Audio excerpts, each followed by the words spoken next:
કલેક્ટરને વિવિધ પ્રશ્ને આવેદનપત્ર અપાયું હતું।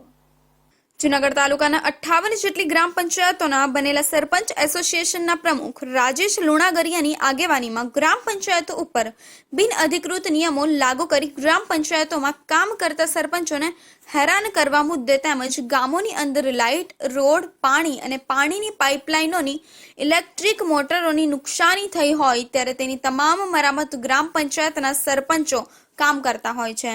જે ગ્રામ પંચાયતમાં પાણીની લાઈન સરખી કરવા માટે બીજા નાના મોટા કામ કરવા માટે મજૂરોને મજૂરી ચૂકવવા માટે ગ્રામ પંચાયત સરપંચોને આપવામાં આવે છે। ગ્રામ પંચાયતોના કામોમાં નરેગા અલગ અલગ યોજનામાં મોટા કામો મંજૂર થાય છે, જેમાં એજન્સી 25% ડાઉન નાખી નબળી ગુણવત્તાવાળા કામો થાય છે। આવા કામોમાં એજન્સી રદ કરીને આવા કામો ગ્રામ પંચાયતો દ્વારા તંત્રની દેખરેખ કરવામાં આવે। આજ રોજ જૂનાગઢ તાલુકાના સરપંચોને સાથે લઈ જૂનાગઢ જિલ્લા વિકાસ અધિકારી વિરુદ્ધ આવેદનપત્ર આપેલ છે। જિલ્લા વિકાસ અધિકારી ગ્રામ પંચાયતમાં નવા રોજ બેતકડા કાઢી ગ્રામ પંચાયતના વિકાસોને ખોરંભે ચડાવે છે। ગ્રામ પંચાયતના સરપંચોને જે કાંઈ ગામની અંદર નુકસાની કે નફો થાય એની અંદર કામ કરવાની સત્તા સરપંચશ્રીની હોય છે। વિકાસ અધિકારી પંચરોજ કામ અને સ્થળ ઉપર તલાટીનો ફોટો પાડી અને કામગીરી હાથ ધરવાનું કહેતા હોય છે, જેને હિસાબે ગ્રામ પંચાયતના વિકાસો ખોરંભે ચડે છે।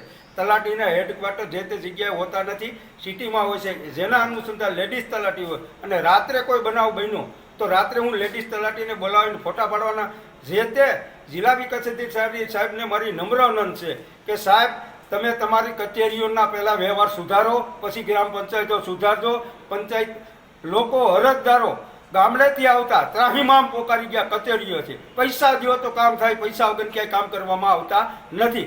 જૂનાગઢ તાલુકામાં જોડવામાં આવતા ગામડાની અંદરના ગામતળ જૂના ગામતળનો કોઈ પણ પેશ કદમીનો પ્રશ્ન હોય તો મામલતદાર કચેરીને સત્તા આપવી અને ગ્રામ પંચાયતને સાથે રાખીને કામગીરી કરવી સહિતના વિવિધ મુદ્દે કલેક્ટર અને જિલ્લા વિકાસ અધિકારીને આવેદનપત્ર પાઠવી